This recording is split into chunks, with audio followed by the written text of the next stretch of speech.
Hello, thank you to Anne and Diane for inviting me to speak to you today during Asian Hornet Week. I'm Peter Kennedy from the University of Exeter at their Penryn campus, and I have been studying the Asian hornet for about 5 years.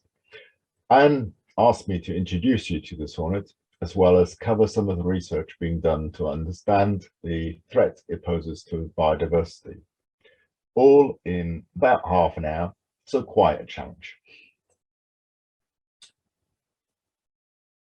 So I will explain how you can recognize an Asian hornet, explain why it might be concerned should you establish here, provide a quick overview of some of the research that is currently being done to better understand its impact and how we may control this hornet. But this largely focusing on two research projects, both of which the University of Exeter is involved in. And I will round up with a brief pointers on how you can help prevent the Asian hornet establishing in the UK. So simply, hornets are large wasps. They belong to the social wasp, of which we have 7 species native or naturalized in the UK. The common wasp, the German wasp, the red wasp, the tree wasp, and more recently sort of arrived here by naturally expanding their range are the median wasp and the Saxon wasp, which arrived in the mid-80s and early 90s respectively, and one species of hornet native to the UK, the European hornet. Hornets can be distinguished from wasps by their larger size. Over 2 centimeters is likely to be a hornet, while under 2 centimeters is likely to be a wasp. The size difference is quite marked in this picture of a European hornet next to a common wasp. Although many regard wasps as a nuisance, they actually perform really important ecological services as predators of plant pests, but also as pollinators of flowers they visit. The Asian hornet, as the name already suggests, is not native in the UK. It is one of 22 species of hornet that are actually all represented in Southeast Asia. The name Asian hornet does not really help distinguish it from others, hence why some people preferred to refer to it as the yellow-legged hornet, or, if a scientist, as Vespa velutina. The color form that was accidentally introduced into France around 2004 and into South Korea around the same time is nigerithorax, referring to its dark thorax or midsection. Since its accidental introduction, it has spread rapidly in Europe and is now found in over 3/4 of French departments, as well as in northern Spain, northern Portugal, northwest Italy, Belgium, Germany, Channel Islands, Netherlands, Switzerland, and Luxembourg. It was first sighted in the UK in 2016, and in every year since, bar this one, so far, but each time the nest of the colony was located and destroyed by the relevant DEFRA agency.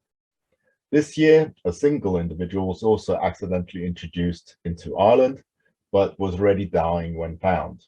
Nevertheless, it already shows how they can appear almost anywhere.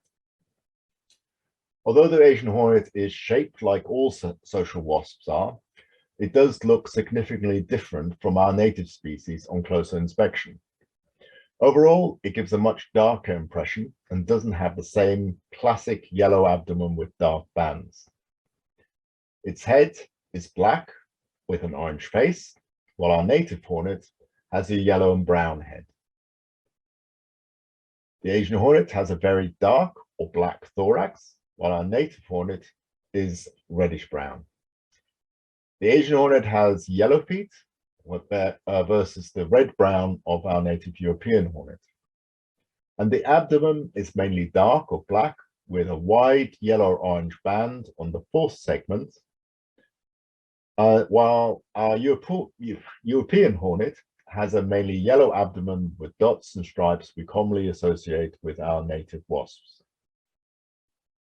A scientific panel tasked with evaluating the risks different invasive species pose to the European environment considered the Asian hornet as a significant threat. It was consequently declared an invasive alien species of union concern by the European Commission in 2016. Invasive alien species are defined as non-native species that are unintentionally, or in some cases deliberately, introduced outside of their native range, where they then become established, proliferate, and spread in such a way that they cause damage to the environment and biodiversity. Globally, invasive alien species are regarded amongst the greatest threats to the environment, and hence why tackling them is embodied in the Convention for Biological Diversity, European Biodiversity Strategy, the UK Wildlife and Countryside Act, and the GB Invasive Non-Species Strategy. As already mentioned, all our social wasps are predators, so why should we be concerned about one more? Alas, this one is in the wrong place. As outside of its native range, its insect prey and competitors are not adapted to its presence. It's also potentially released from naturally controlling factors found in its native range, and therefore more adaptable and with a potential to become more prolific in invaded areas. They are voracious predators of honeybees, wasps, and other important pollinators, so it could cause shifts in ecological networks. They can produce large colonies with a potentially high demand for food. They are mobile and adaptable and seen to spread in Europe at 60 to 80 kilometers per year. And there are many anecdotal reports of their impact on the beekeeping sector, potentially resulting in colony losses averaging around 30% and locally can be notably higher. But they also have potential to impact on agriculture, horticulture, and forestry. Aside from damage to ripe fruit, they also increase costs by delaying fruit picking in areas with high hornet activity. Being highly opportunistic, they would readily forage on carrion, or otherwise meat produce displayed in markets and shops. Their large nests are often well hidden in shrubs and trees, and being highly defensive if their nest is disturbed can be a threat to human health for forestry workers, gardeners, or people in garden service industry. This is particularly true for people with allergies or heightened sensitivities to wasp and hornet venom. But detailed data on actual impacts and costs are still limited. So this is where I introduced the two research projects central to my talk. The Atlantic Positive Project is a transnational cooperative project funded by the EU Interreg Atlantic Area Programme. The focus of the project is to develop means to limit the spread and minimize the impact of the invasive Asian hornet in the European Atlantic area. The project involves 10 main partners and 21 associated partner organizations from across the Atlantic-facing regions of Spain, Portugal, France, UK, and Ireland. The other research project I will touch on is funded by the UK's Biotechnology and Biological Sciences Research Council, but aside from Exeter, DEFRA, and BBK, also includes partners from France, Spain, and the Channel Islands. The involvement of our partners is critical to the project, as much of the research needs to be conducted overseas, where the presence of Asian hornets is more reliable. Both of these projects are trying to get a clearer understanding of the dietary preferences and impacts of Asian hornets, but covering different aspects. Adult hornets are fueled by carbohydrates that they gather from, for example, flowers, but often also carry and transfer pollen. To help characterize the plants and habitats visited by Asian hornets, the Atlantic Positive Project is conducting surveys to record plants Asian hornets are observed on, catch adults to determine what pollen is adhered to their bodies, and sample nests to discover what pollen Asian hornet larvae may have consumed, either fed to them directly or indirectly. Partners from Vigo are also looking at the volatile chemicals released by those plants they are attracted to identify other potential attractive food resources. The Asian hornets feed on honeybees is already well recorded from both their native range and their invaded range, but researchers have only recently begun to understand the diversity of prey they may prey upon. Researchers from the French Natural History Museum carried out an insightful study about 10 years ago in which they robbed hornets returning to the nests of the prey pellets they were carrying. These were then almost forensically examined to determine what insect they may have been. Although bees, especially honeybees, can form a large part of their diet, native wasps and flies can sometimes form as much of their diet. Actually, this graphic is slightly misleading as it does not show those pellets that could not be identified. About a third of the collected prey pellets were too macerated or had too few discernible parts remaining to indicate what insect it had originally been. This is where molecular techniques can help by searching for remaining DNA that may provide further clues. The team re-examined the prey pellets and published their findings earlier this year. They identified a total of 50 different insect families and over 159 species. They concluded that Asian hornets are opportunistic, generalist predators with a taste for honeybees.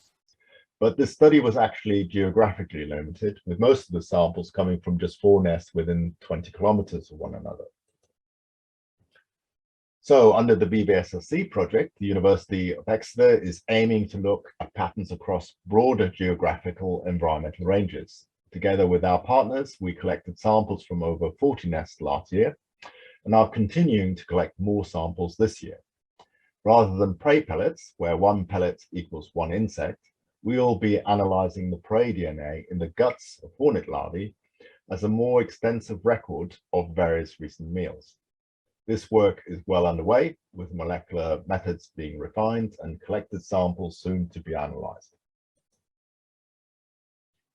Others within the Atlantic Positive project, University of Vigo, INEA, and NICA, are studying the impact that Asian hornets are having on honeybee colonies to augment what is known with more detailed data.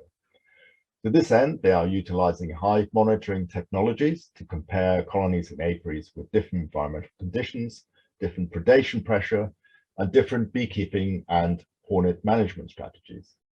The aim is to interpret the findings to generate best practice strategies to mitigate the impact of Asian hornets in apiaries. University of Vigo, together with the University of Santiago de Compostela, are taking this work a step further in also determining how the presence and activity of Asian hornets at apiaries can influence the development of parasites within these colonies. They are comparing paired colonies in which some are given protection from hornet activity via electric harps, temporary stunning hornets, while others are not. Honeybee colonies are assessed for various common parasites as the hornet season progresses.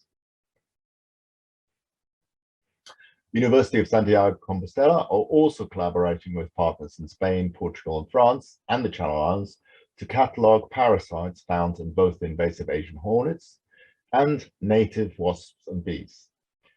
Those parasites with pathogenic potential will be more closely examined to explore the extent they may affect Asian hornets, with a prospect of leading to a potential biocontrol agent.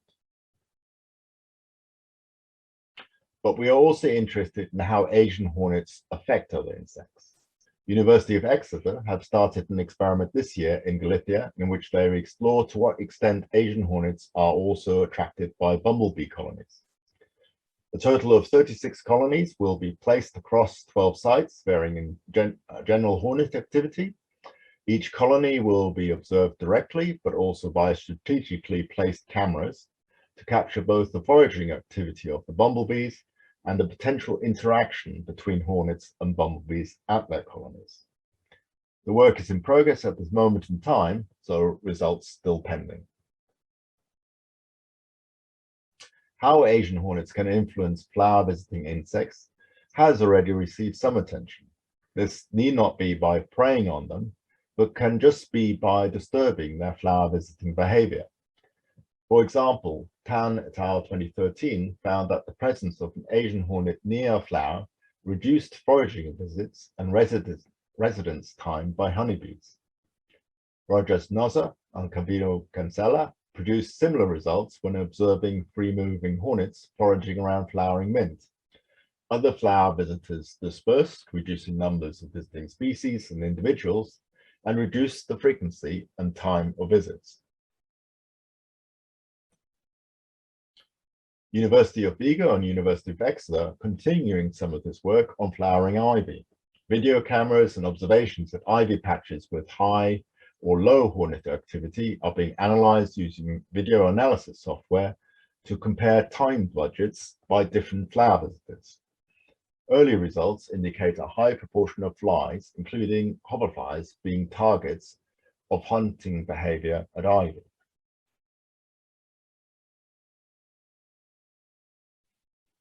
The Atlantic Positive project is also exploring existing and new trap designs used by, for example, beekeepers to lessen predation pressure at their apiaries. Project partners are examining the effectiveness of different trap designs as well as different baits in attracting Asian hornets. Tests are conducted both in the field and in the lab, choice chambers potentially even allowing to determine which components of entrapments are crucial. Some of you may have heard me speak before about using radio tracking to help locate the location of otherwise well-hidden nests. We published the technique in 2018, but in collaboration with University of Vigo are further refining the method, especially where new lighter radio tags provide the promise of tracking hornets earlier in the season. All we are learning is being incorporated in training materials, draft versions of which have already helped government agencies in different areas of Europe locate elusive Asian hornet nests. And data from across the range of studies conducted within the Atlantic Positive project and elsewhere are being collated to provide a clear idea how weather, geoclimatic factors, and habitat preferences may influence the annual development cycle of Asian hornets in different parts of Europe. Work is underway to collate verified sightings in a single depository to aid distribution analysis. Environmental niche models are being generated that will help make predictions how Asian hornets may expand their range to exploit yet unoccupied and suitable areas or adapt to new areas. And work is also underway to assess the economic impact of Asian hornets. It's unfortunately outside of the scope of the project to capture all areas that Asian hornets may impact, but the beekeeping sector is clearly an important and affected sector where the real monetary impact of damages, as well as the effort spent trying to manage the Asian hornet, needs to be assessed. A more localized study conducted in Galicia a few years ago already found that beekeepers typically spent 20% of the value of their produce in trying to mitigate the impact of Asian hornets. This rather rushed overview is unlikely to have done all of this hard work full justice. But if you are interested to learn more, you will be interested that there will be an international congress on Asian hornets this November. A packed program has been put together and will soon be advertised more widely. Due to the ongoing pandemic and its influence on travel, the Congress will be online for those outside of Spain, but that will hopefully give many the opportunity to follow some of the fascinating talks. So, how can you help with containing the spread of Asian hornets? First and foremost, it's important to be able to recognize this invader. The UK strategy to manage the threat and prevent establishment in the UK relies heavily on sightings being reported in a timely manner. To be motivated to do so, you need to be aware of the threat and willing to help. By taking part in the Asian Hornet Week, you are already demonstrating an interest in both. The UK has utilised a rapid response strategy that has proven very effective to date. But as the Asian hornet continues to spread in Europe, this exposes more potential routes of entry into the UK. The rapid response strategy can continue to remain effective but only as the British public becomes more informed about the native insects and aware how invasive non-native species can threaten our environment. So please gather information material, become familiar with our native insects, be aware how to report suspect sightings. Whatever you do, do not approach nests. Thank you for your attention.